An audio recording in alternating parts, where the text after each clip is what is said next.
네, 안철수 의원이 오늘 한 장소에 방문했습니다. 그래서 뭔가 얘기를 꺼냈는데요. 최근에 대통령이 임명한 민주화운동 기념사업회 이사장직 절차라도 문제가 많으니까 철회해야 된다는 얘기입니다. 일단 오늘 현장에서 안철수 의원이 했던 발언 직접 영상으로 보시고요. 얘기를 계속 이어가 보겠습니다. 이곳은 정말 민주주의의 상징과 같은 곳인데 정파성 또는 절차 무시 같은 걸로 파괴할 그런 권리는 누구한테도 없다고 생각합니다. 비정상의 정상화를 강조하셨듯이 지금 이 비정상적인 상황을 정상적으로 돌리시기 바랍니다. 네, 제가 계속 거듭해서 말씀드린 원로 목사, 바로 박상증 목사지요. 네, 어떤 일이 있었길래 안철수 의원이 저런 얘기를 한 겁니까? 네, 안전행정부가, 정부가 최근에 박상증 목사를 민주화운동 기념사업회 이사장으로 임명을 했습니다. 근데 네. 지금 민주당이나 민주화운동 관련 단체들에서는 네. 우선 절차가 잘못됐다. 네, 네. 다시 말해서 지금까지 내부 관례가 민주화운동 기념사업회 이사장은 내부의 임명추천위원회와 이사회의 추천을 거쳐서 네. 정부가 임명하는 것이 관례로 돼 있었는데 네, 네. 이 절차가 무시된 채 임명이 이루어졌다라고 네. 하는 겁니다. 여기에 대해서 이제 안전행정부는 유정복 장관은 어제도 국회 상임위에서 네. 답변이 그 절차는 강제력이 있는 절차가 아니다. 네. 그것은 내부 규정이기 때문에 네. 법적 구속력이 없는 것이고 임명권자인 안전행정부 장관이 즉 정부가 임명을 하는 것으로 법적 권한이 충족이 된다라고 반박을 했습니다. 네, 지금 박상증 목사의 모습을 방금 봤고요. 지금 이제 안철수 의원이 오늘 현장을 방문한 건데 지금 절차에 지적을 했지만 최근에 있었던 박성무 전 민주당 의원 현재는 이제 전에 이 재단의 이사회 부이사장을 지냈던 분인데 저런 말을 했습니다. 마음에 안 든다는 얘기겠죠? 그렇습니다. 이 박상증 목사가 원래는 전통적으로 이른바 민주화운동에 오랫동안 네. 헌신을 해온 수십 년간 해온 분입니다. 그런데 네.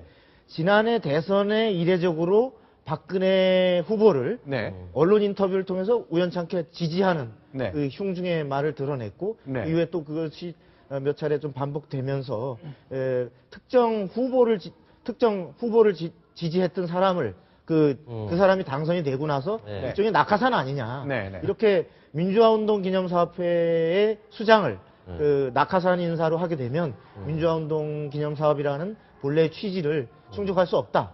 이런 것이 내부에 깔려있는 반발의 내용적 요소라고 하죠. 박 의원님, 근데 박상증 목사를 좀 생소하게 생각하는 시청자들이 있습니다. 네, 네. 좀 소개를 해주시고 들어가면 어떨까요? 네, 박 목사는 간략히 말씀드리면 네. 미국의 프린스턴대의 신학과를 졸업을 했습니다. 네, 네. 그렇게 하고 한국 기독교 사회 문제연구원 원장. 네. 아시다시피 이 단체는 과거 민주화운동의 하나의 정신적인 토대를 이루었던 굉장히 유명한 단체입니다. 그러니까 박정희 대통령 시절에 박정희 정부와 싸웠던 그런 그렇습니다. 민주화 운동 단체였던 거죠. 그렇습니다. 그리고 한국기독학생회 총연맹 이사장, 그리고 참여연대 공동대표, 그리고 아름다운 재단 이사장. 즉 박정희 정권 시절뿐만이 아니라 이후에 560 그리고 이후에 김대중 정부, 노무현 정부에 이르기까지도 네. 딱 굳이 따지자면 네. 지금의 민주당 쪽에 가까운 또는 네. 제야 쪽에 가까운 활동을 지속적으로 해왔던 이력을 갖고 있는. 근데 가장 눈에 띄는 게 그거네요. 아름다운 재단. 전부 다 이제 박원순 서울시장이 만든 건데 아름다운 재단 그리고 참여연대 거기 공동대표도 하고 이사장도 하셨거든요. 자, 그런 분인데 어쨌건 박근혜 대통령 지지 의사를 대선 때 밝혔다는 것 때문에 지금 난리가 많이 났습니다. 그래서 이 세 사람의 얽히고 설킨 관계를 좀 잠깐 보겠습니다. 자, 화면을 보시면 좀 설명을 해주세요. 네, 지금 화면에 나오는데 아까 후보를 지지했고 임명은 아까 설명이 네, 됐고요. 그렇죠. 근데 작년 2월 이맘때쯤 네. 한 인터넷 언론을 통해서 네. 박상증 목사가 인터뷰를 합니다. 즉 박근혜 네. 대통령의 취임을 얼마 앞두고였었죠. 네. 당시에 총리설도 나오고 새 정부에서 중용이 될 거란 얘기가 많이 나왔던 터인데 네. 근데 이 양반이 그때 안철수 의원에 대한 좋지 않은 기억을 얘기를 했어요. 아하. 그건 언제냐 하면 아름다운 재단 이사장을 본인이 할 때의 경험인데 네네. 그때 건물이 막 물이 새고 네네. 그래서 낡아가지고 이거 개보수를 좀 해야 돼서 이사들에게 그 객출금을 좀 거두려고 했습니다. 근데 이때 안철수 의원이 당시에 이사 중에 한 사람이었는데 네. 다들 십시일반 냈는데 네. 안철수 의원이 끝내 그 1,000만 원씩 내는 걸 끝내 안 내더라 네. 라고 하는 일화를 하나를 얘기하고, 또 하나는 안철수 의원이 그 안철수 재단을 만들면서 네. 거기에 그 아름다운 아름다운 재단에서 핵심적인 역할을 했던 윤모라는 분을 그 이사장인 자기한테 상의도 한마디 없이 네네. 덜컥 데려갔다. 네네. 이럴 수가 있느냐? 네. 라고 좀 비판적으로 그렇게 인터뷰를 한 적이 있습니다. 그러면서 야 이거는 자 오마이뉴스가 직접 박상증 목사의 자택에서 인터뷰한 내용 딱 1년 전인데 그대로 인용하자면 이렇게 얘기했습니다. 안철수 의원을 향해서 인격이 완전히 장돌뱅이구나 싶었다. 이렇게 말을 했네요. 장돌뱅이라는 게 뭐죠? 그러니까 시장에서 이렇게 그런 상인들 얘기하나요? 어떤 건가요? 인격이 별로 훌륭하지 않다는 뜻인 것 그렇게 같은데. 좋은 뜻으로 사용된 용어는 아닌 것 같습니다. 이 이하적인 시각에서는. 용어죠, 주로. 네 그리고 한마디 더 한 게 있죠.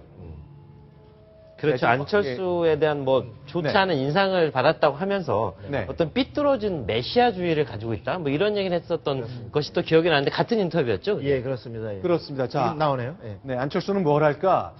내가 제일이다. 이래야 접할 수 있는 사람 같았다. 그래서 내가 원로지만 아무리 안철수 의원에 대해서 좋은 인상을 가지려고 해도 안 되더라. 기본적으로 세계관엔 삐뚤어진 메시아주의가 있다. 내가 모든 걸 세상을 향해 고쳐주겠다. 사람들이 이런 걸 잘 간파하지 못하는 것 같다. 이런 말을 했네요. 네. 자, 그러면 자, 이런 관계가 있는데, 뭐, 민주화 운동 사업회에서는 좀 문제가 많은 것이 계속 반대하고 문제가 있다고 행정소송도 내고 있잖아요.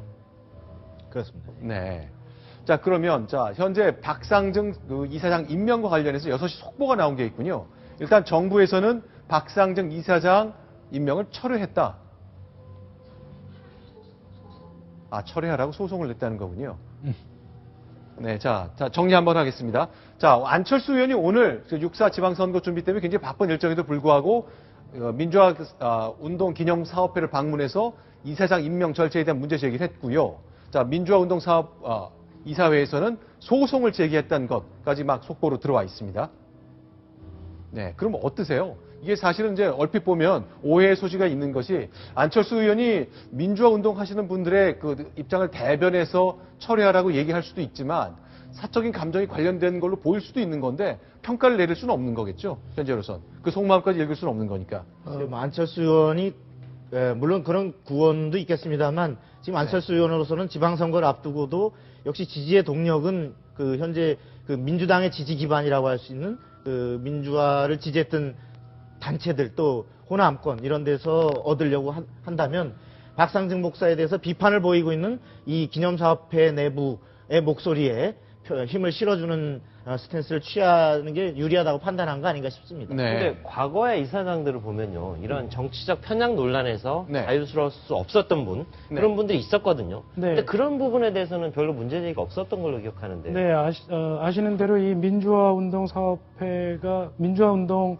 정신을 계승하기 위해서 2001년에 설립이 됐는데 네. 그 이후로 주로 이사장으로 임명된 분들은 진보적인 이사가 주로 임명이 됐었습니다. 박형규, 함세영 신부 이런 분들 계셨죠. 박형규 목사, 네. 1974년에 민천왕령 사건으로 네. 구속된 분이죠. 네, 네. 그분이 초대 이사장을 지냈고요. 그리고 네. 2대 이사장은 함세용 신부, 네. 천주교 정의구현 사재단 창립을 네, 주도했던 그렇죠. 분이죠. 네. 또 유명한 원탁회의 멤버 아니었습니까? 네, 그 원탁회의 멤버를 하면 또 어떤 야권 연대를 주도하면서 상당히 정치적인 편향 드러냈던 분들인데요. 그렇습니다. 그 민주당을 강하게 지지 내지는 이른바 지도한다고 네. 네. 끌고 가는 뭐 그런 입장에 있는 분들이 지금 앞에 두 분의 이사장을 지냈는데, 그러니까 결국은 아까 절차를 문제 삼았지만 네. 결국은 누구를 지지했느냐에 따라서 스스로의 정파적 입장도 특히 지금 정치권에서는 이것이 좀 반영되어 있는 게 아닌가 싶습니다. 자, 그럼 제가 박성무 전 부이사장이 했던 말을 다시 한번 정리해 보겠습니다. 특정 정파를 지지했고 또 특정인의 대통령 당선을 노력했다. 이거는 좌도 우도 여도 아닌 민주화 운동 수장으로서는 맞지 않다. 이렇게 얘기를 했거든요. 그런데 전임인 함세용 이사장이 민주당과 통합진보당 손잡고 MB 정부 심판하고 박근혜 정부의 박근혜 후보의 대통령 당선을 차단해야 된다는 취지의 원탁회의를 주도했던 분인데 그건 좀 앞뒤가 안 맞는 거 아닌가 싶네요. 그 지금 아까 이념 얘기가 나왔지만 이념적으로는 지금 박상증 목사의 경우 스스로를 네. 중도 좌파라고 언론에서 네. 표기를 했습니다. 그리고 실제로 그분이 걸어온 행적도 그렇게 보는 것이 크게 틀리지 않아 보이는데 네. 결국은 만일에 박상증 목사가 대선 때 문재인 후보를 지지했다면 네. 오늘날 이런 상황에 직면하진 않았을까 네. 그런 생각도 듭니다. 알겠습니다. 자, 박상증 목사가 이사장으로 선임되면서 그 민주화운동 기념사업회 내부에서 아주 시끌시끌하고 또 이한열 열사나 아니면 전태일 열사의 부모님들도 계속 문제 제기를 하면서 적지 않은 그 의견이 나오고 있습니다. 안철수 의원이 오늘 오전 직접 방문을 해 이분들의 뜻에 그 항의에 격려를 했다는 것까지 정리해 드렸습니다.